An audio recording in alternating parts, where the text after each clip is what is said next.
2001 से अफ़गानिस्तान में अमेरिका के साथ साथ नाटो के सोल्जर भी थे। कुल मिलाकर 3500 सोल्जर्स की डेथ हुई है, जिसमें से 2300 अमेरिकन सोल्जर थे और कम से कम 20,600 अमेरिकन सोल्जर्स घायल हुए थे। $1 ट्रिलियन के आसपास अफ़गानिस्तान में खर्च हुआ है, जिसमें से ज़्यादातर जो खर्चा है वो अफ़गान रिलेटेड ऑपरेशन पर खर्च हुआ है। कुछ हिस्सा पाकिस्तान के पास भी गया है। $143 बिलियन के रिकन्स्ट्रक्शन के काम अफ़गानिस्तान में हुए हैं, अफ़गान गवर्नमेंट के पास भी। भाई एक तो वहाँ पैसा खर्च हो रहा है, सोल्जर्स मारे जा रहे हैं, तो अगर तालिबान इतनी जल्दी अफ़गानिस्तान को कैप्चर कर सका है तो कहीं ना कहीं अफ़गानिस्तान आर्मी की भी कमज़ोरी है। संख्या बल ज़्यादा होने के बावजूद अफ़गान आर्मी ने इतनी जल्दी सरेंडर कैसे कर दिया। दूसरा, तालिबान को पीछे से चाइना और रशिया और पाकिस्तान का सपोर्ट मिल रहा था, जिसकी वजह से वो इतनी जल्दी और इतनी तेज़ी से आगे बढ़ता चला गया है। लेकिन अब पाकिस्तान में तहरीक तालिबान है, जो पाकिस्तान के लिए खतरा बनता जा रहा है। उसने पहले भी पाकिस्तान की आर्मी के सोल्जर्स पे अटैक किया था। जो पाकिस्तान खुश हो रहा है, वहाँ की मीडिया खुश हो रही है, वहाँ के कुछ जो कट्टरपंथी हैं वो खुश हो रहे हैं कि तालिबान का कब्जा होगा अफ़गानिस्तान में, लेकिन भुगतना तो पाकिस्तान को भी पड़ेगा। नमस्कार दोस्तों, एक नया वीडियो है। तो इस वीडियो में हम देखेंगे कि किस तरीके से तालिबान ने इतनी जल्दी टेक ओवर कर लिया। अमेरिकन फोर्सेस 30 अगस्त को या 30 या 31 अगस्त को निकलना था, लेकिन उससे पहले ही 2 हफ्तों के अंदर ही तालिबान ने पूरे अफ़गानिस्तान में टेक ओवर कर दिया। तो अमेरिका पहले ये मान के चल रहा था कि इतनी जल्दी वो टेक ओवर नहीं करेगा, क्योंकि अफ़गान फोर्सेस जो 3 लाख के आसपास थी और कुछ तो उसकी तादाद 3,80,000 बताते हैं। 3,80,000 का मुकाबला 75,000 से था। तो ये बात अभी भी गले से नहीं उतर रही है कि किस तरीके से अफ़गान फोर्सेस जो हैं अपने हथियार डाल दिए हैं। तो चलिए देखते हैं। और इसमें जो है चाइना, रशिया और पाकिस्तान की जो तिकड़ी बनी थी, जिसने तालिबान की हेल्प करी थी, जिसकी वजह से तालिबान इतनी जल्दी कैप्चर कर पाया अफ़गानिस्तान को। और अब हालात ये हो गए हैं कि अमेरिका को खुद के अपने जो बंदे हैं उनको निकालने में बड़ी दिक्कतों का सामना करना पड़ रहा है। एक सुपर पावर को की ये हालत हो गई है। और अमेरिका क्या, पूरी दुनिया भर से जो बाइडेन के ऊपर लानत भेजी जा रही है कि तुमने भाई ये क्या कर दिया, इतना मतलब ब्लंडर फैला दिया तुमने अफ़गानिस्तान को, जिससे समेटना बहुत मुश्किल है। चलिए वीडियो देखते हैं, फिर डिस्कशन करेंगे।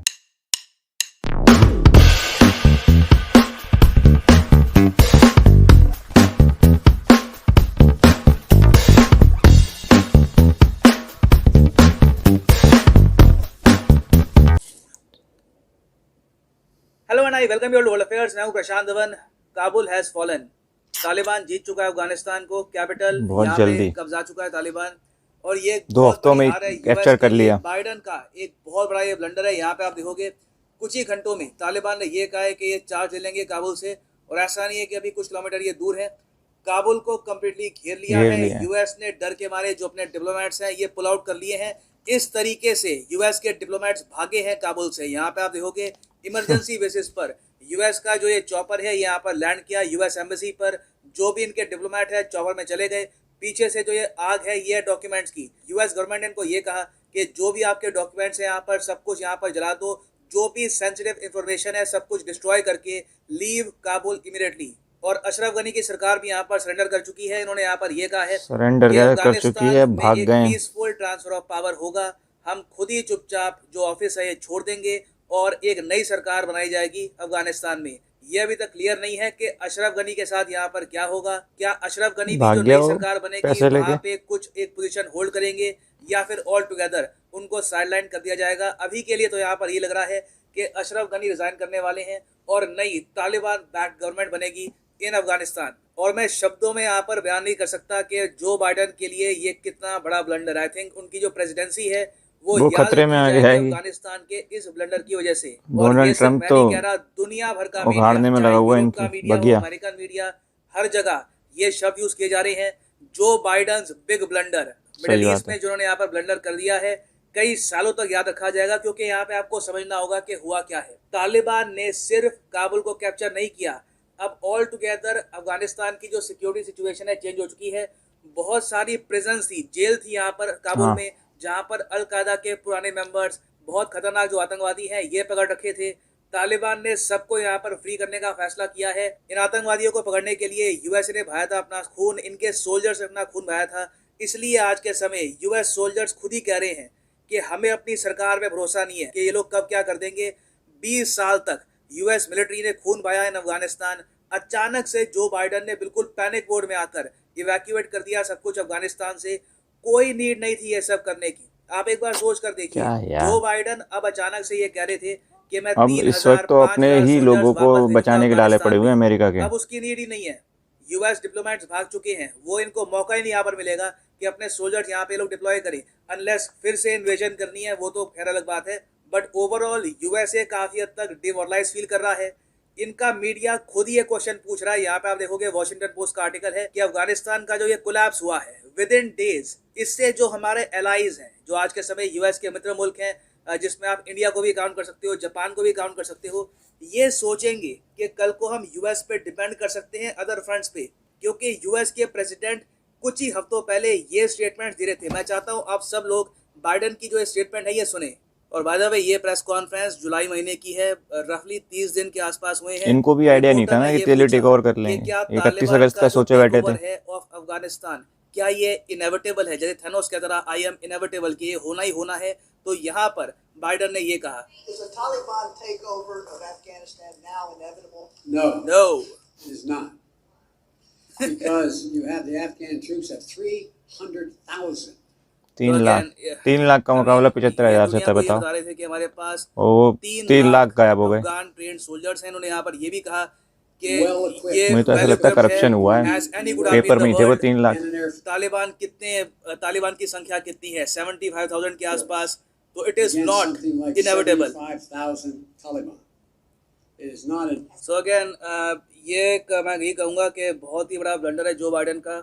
इनको यही नहीं पता था कि मैंने 30 अगस्त की डेट दी है ना। अगेन यूएस की यहाँ पे एम्बेरसमेंट इसलिए हो रही है क्योंकि इन्होंने ये कहा था कि 30 अगस्त को हम कंप्लीटली अफगानिस्तान से चले जाएंगे। तब तक तो लोगों को उम्मीद 15 थी कि अगस्त में खेल हो गया। तालिबान तब तक काबुल को नहीं कब्जाएगा, मगर उससे पहले ही जो भी इनके समझौते हुए थे विद तालिबान सब यहाँ पे तोड़ दिए गए। तालिबान ने बहुत ही जल्दी रैपिडली यहाँ पे काबुल कब्जा लिया। और इसके पीछे मैं ये भी कहूँगा एक मेजर रीज़न ये है कि तालिबान को बहुत सारी व्हीकल्स मिल गई थी जो पीछे छोड़ दी थी यूएस फोर्सेस ने। अब कई लोग ये कहते हैं कि यूएसए ने इंटेंशनली जानकर अपने बहुत सारे जो हथियार है ये पीछे छोड़ दिए ताकि तालिबान को कब्जा ले। ये कम्प्लीटली ट्रू है नहीं, क्योंकि जैसे आपको पता है इंडियन हेलीकॉप्टर के केस में काफ़ी जगह क्या हुआ है कि बेसिस थे, मिलिट्री बेसिस थे, वहाँ पे अफगान गवर्नमेंट की फोर्स डिप्लॉयड थी और वो लोग यूएस वेपन्स यूज़ कर रहे थे। फिर जब इन्होंने तालिबान को आते देखा ये बस भाग खड़े हुए वहाँ पर, और जो इनके वेपन्स थे ये लग गए तालिबान के हाथ में। तो धीरे धीरे इनके पास जब हाईटेक वेपन्स आते गए, इनके पास व्हीकल्स का यहाँ पे बहुत बड़ा रोल है। जो आर्मर्ड व्हीकल्स उससे बहुत ही आसानी से आगे बढ़ते चले और गए। तेजी से इन्होंने घेर लिया यहाँ पे काबुल को। तो एक मैं कहूँगा बहुत ही बड़ी मिस कैलकुलेशन हुई है यहाँ पर बाइडन के लोगों से। बाइडन से खुद यहाँ पे काफ़ी बड़ी जियोपॉलिटिकल मिस कैलकुलेशन हुई है। इंडिया को भी यहाँ पर इवेंचुअली सोचना होगा कि क्या हमारा जो यहाँ पर डिसीजन था कि बिल्कुल अफगानिस्तान से दूर रहो, नो बूट्स ऑन ग्राउंड, बिल्कुल भी इनको सपोर्ट नहीं प्रोवाइड करनी, एयर सपोर्ट भी प्रोवाइड नहीं करनी। इवन दो अशरफ गनी की सरकार ने बार बार गुहार लगाई थी कि प्लीज़ डू हेल्प अस। क्या ये जो डिसीजन था इंडिया का ये ठीक था? इंडिया में एक बहुत ही फेमस मेंबर ऑफ पार्लियामेंट है सुब्रमण्यम स्वामी, उन्होंने 2018 में ट्वीट करी थी कि सबसे बड़ा स्ट्रैटेजिक डिसीजन होगा फॉर नरेंद्र मोदी गवर्नमेंट कि क्या हमको एक Indo Afghan military assistance treaty sign करनी चाहिए और हेल्प करना चाहिए अशरफ गनी को, या फिर सीधा सीधा यूएस के हाथ में सब कुछ छोड़ दो और अपने आप तालिबान यहाँ पे पावर गेन कर लेगा अफगानिस्तान में। तो इंडिया ने यहाँ पर जो सेकंड ऑप्शन है ये चूज करी है। लॉन्ग टर्म में प्रेडिक्शन था भाई इसका, ये डिसीजन हमको हर्ट करेगा नहीं करेगा ये हमको देखना होगा। नाउ इंडिया को अगर ये डिसीजन हर्ट करेगा भी तो प्राइमरली कश्मीर की तरफ से ही करेगा। पाकिस्तान बहुत सारे तालिबान के जो आतंकवादी हैं इनको भेज सकता है यहाँ पर पीओके के रूट के थ्रू कश्मीर में। उस सब के अलावा यहाँ पर पॉसिबिलिटी कम ही है कि इंडिया को यहाँ पर कुछ ज़्यादा बड़ा इम्पैक्ट होगा। मगर तालिबान मुश्किल है कि अफगानिस्तान से बाहर निकले। डेनमार्क, नॉर्वे, बहुत सारे यूरोपियन कंट्रीज सभी अपने डिप्लोमेट्स को यहाँ से भगा रही है और ऑलमोस्ट आप कह सकते हैं मास इवैक्यूएशन हो रहा है। तालिबान ने इवन दो बोला भी है कि डिप्लोमेट्स को हम अटैक नहीं करेंगे, मगर कोई भी देश तालिबान के वर्ड को सीरियसली यहाँ पर ले नहीं रहा। मगर मैं यहाँ पर कहूँगा कि 3 देश एक्चुअली बहुत खुश होंगे इस डेवलपमेंट को लेकर। एक तो है यहाँ पर रशिया, फिर चाइना और Pakistan. Pakistan of course for the time being खुश है क्योंकि इंडिया का जो इन्फ्लुएंस था अफगानिस्तान से ये कम्प्लीटली वाइप आउट हो चुका है। कई सालों की जो मेहनत थी ये मिट्टी हो चुकी है। ये एक स्ट्रैटेजिक जीत है पाकिस्तान के लिए। मगर साथ ही साथ अब दरवाजे यहाँ पर खुल गए हैं पाकिस्तान तालिबान के लिए। देखो तहरीक है क्या? तालिबान ये ग्रुप है 75,000 80,000 लोगों का, जो बहुत ज़्यादा रेडिकलाइज्ड है, और उन्होंने जो सिटिंग गवर्नमेंट थी उनको हटा दिया और अब खुद यहाँ पर सरकार संभाल रहे हैं। पाकिस्तान तालिबान भी ऐसा ही है, इनके नंबर्स कम है मगर ये भी मानते हैं कि जैसे अफगान तालिबान ने अफगानिस्तान को कब्जा लिया है, कल को ये भी ऐसा कर सकते हैं।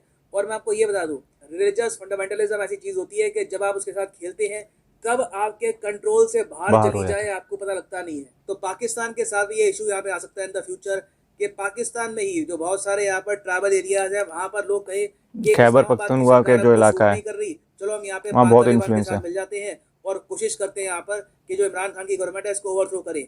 ऑब्वियसली ये इतना आसान होगा नहीं, क्योंकि पाकिस्तान की मिलिट्री काफ़ी स्ट्रांग है कंपेयर टू अफगान मिलिट्री, मगर पाकिस्तान को डेफिनेटली संघर्ष करना होगा इन द फ्यूचर यहाँ पर पाक तालिबान को संभालने में। ऑलरेडी हम देख रहे हैं कि पाकिस्तान में जो आतंकवादी हमले बढ़ रहे हैं। कराची में आपको पता होगा रिसेंटली फिर से अटैक हुआ है।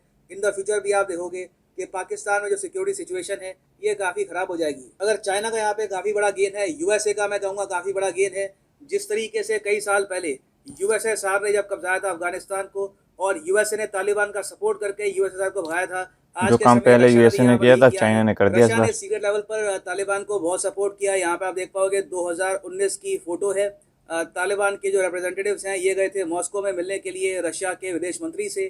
फिर आपको यही पता होगा कि 2021 में रिसेंटली तालिबान के लोग चाइना भी गए और वहाँ पे चाइना के जो विदेश मंत्री हैं उनसे भी यहाँ पर मिले। और चाइना के लिए देखो यहाँ पर गेन ये है कि अब पॉसिबिलिटी है कि चाइना एक बहुत ही बड़ा रोड नेटवर्क बना ले थ्रू आउट अफगानिस्तान, और उसके अलावा माइनिंग भी स्टार्ट कर दे अफगानिस्तान में इनके नेचुरल रिसोर्सेज की। Very much a possibility. खून यहाँ पर यूएसए ने भाया है, इन दी एंड गेन करेगा चाइना। और फाइनली देखो Afghanistan in the future human rights के इशू को लेकर एक बहुत बड़ी प्रॉब्लम होने वाली है।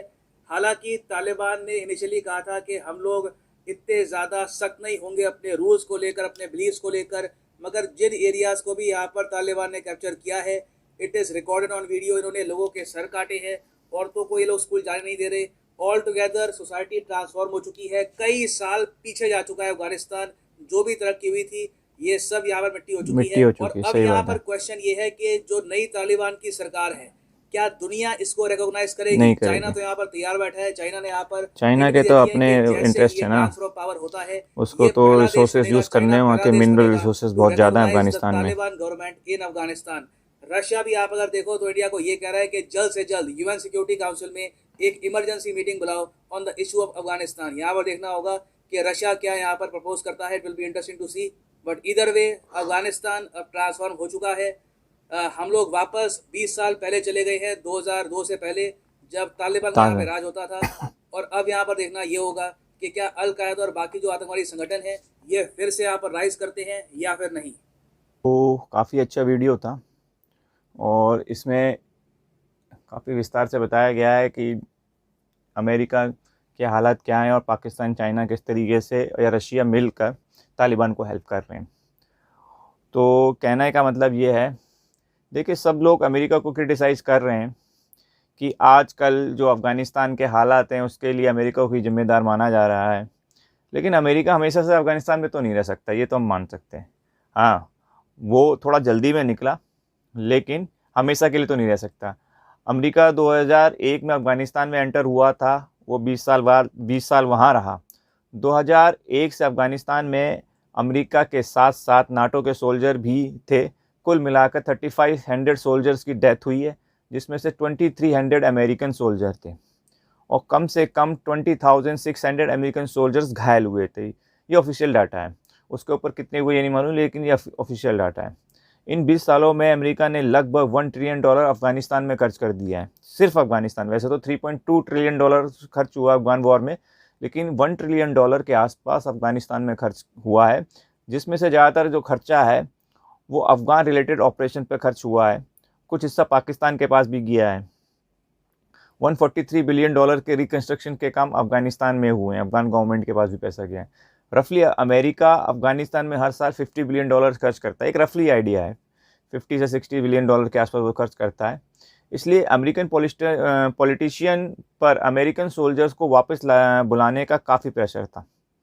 भाई एक तो वहाँ पैसा खर्च हो रहा है, सोल्जर्स मारे जा रहे हैं, तो काफ़ी उनके पॉलिटिशियंस के ऊपर काफ़ी खर्च था, और जो बाइडेन और डोनाल्ड ट्रंप पहले ही कह चुके थे कि हम अपने सैनिक वहाँ से बुलाएंगे। दूसरा, जो बाइडेन अपनी इलेक्शन कैंपेन में भी ये कह चुके थे कि भाई हम सत्ता में आए तो हम अपने सोल्जर्स को वापस बुला लेंगे।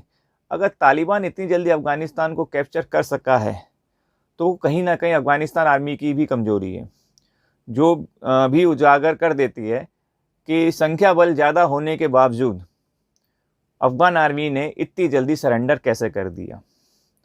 एक्चुअली में क्या, अफ़गानिस्तान को आर्मी को समझने के लिए हमें वहाँ के कबीला सिस्टम को समझना, कबीले के जो सिस्टम है उसको समझना पड़ेगा। तो अफ़गान डिवाइडेड है कबीलों के बीच में। तो कुछ कबीलों या ज़्यादातर कबीलों ने क्या किया कि तालिबान से लड़ने की बजाय उनसे समझौता कर लिया और उनको एक रास्ता दे दिया, इतनी जल्दी वो फिर अफ़गानिस्तान में एंटर कर पाए। ठीक है। दूसरा, तालिबान को पीछे से चाइना और रशिया और पाकिस्तान का सपोर्ट मिल रहा था, जिसकी वजह से वो इतनी जल्दी और इतनी तेज़ी से आगे बढ़ता चला गया। इस समय चाइना ज़्यादा फ़ायदे की स्थिति में है क्योंकि तालिबान चाइना की बात मानेगा। पाकिस्तान के लिए खतरा बढ़ चुका है। इमरान खान नियाजी ने अपनी कौम से जो रियासत मदीना का ख्वाब दिखाया था वो तो चकनाचूर हो चुका है। लेकिन अब पाकिस्तान में तहरीक तालिबान है जो पाकिस्तान के लिए खतरा बनता जा रहा है। उसने पहले भी पाकिस्तान की आर्मी के सोल्जर्स पे अटैक किया था, चाइनीज़ सोल्जर्स पे भी अटैक किया था। आर्मी स्कूल्स में जो अटैक हुआ था जिसमें बहुत सारे बच्चे मारे गए थे वो भी तहरीक तालिबान ने किया। अभी रिसेंटली में इसी टेररिस्ट ऑर्गेनाइजेशन ने दासू, पाकिस्तान के खैबर पख्तूनख्वा जिसकी मैं बात कर रहा था अभी, में चाइनीज़ वर्कर की बस और पाक की आर्मी की जो पैरामिलिट्री फोर्सेस पर उस पर अटैक किया है। अब तालिबान के काबुल फतेह के बाद ये अटैक अब बढ़ने वाले हैं और ये बढ़ेंगे। जो पाकिस्तान खुश हो रहा है, वहाँ की मीडिया खुश हो रही है, वहाँ के कुछ जो कट्टरपंथी हैं वो खुश हो रहे हैं कि तालिबान का कब्जा होगा अफ़गानिस्तान में, लेकिन भुगतना तो पाकिस्तान को भी पड़ेगा अगर अफ़गानिस्तान में तालिबान स्ट्रांग होता है। तो एक कहावत है ना कि बोए पेड़ बबूल का तो आम कहाँ से होए, तो यही हाल पाकिस्तान का है। पाकिस्तान की हालत कुछ दिनों के बाद अफ़गानिस्तान जैसी होने वाली है, डेफिनेटली होगी। तो आप वीडियो कैसा लगा आप मुझे कमेंट सेक्शन में बताइएगा। जय हिंद दोस्तों, आपके लिए फिर एक नई वीडियो के साथ मिलेंगे।